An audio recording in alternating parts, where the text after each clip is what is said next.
postavte. Tak. Môžem vás pohľadkať? Áno.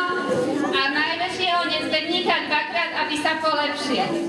Kto je najväčší nezbedník? Tak raz ťa dvakrát.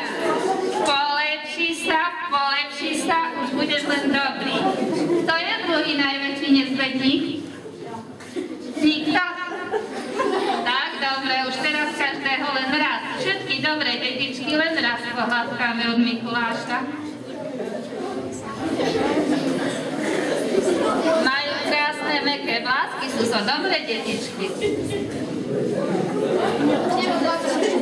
Tretíkrát, ten už bude naozaj dobrý. Keď chcete odo mňa darček, musíte ma presvedčiť, že si ho zaslúžite. Zaspievate mi, alebo zarecitujete. Básničku vieme. Tak skúste. Ale ešte ju nemáme tak ozrejmenú, lebo nie sme sa ju učili, tak to ešte vôbec nevadí, skúste.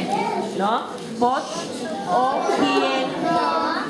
Nie, pod okienkom z večera. Kto si ťuka nazerá? Biela.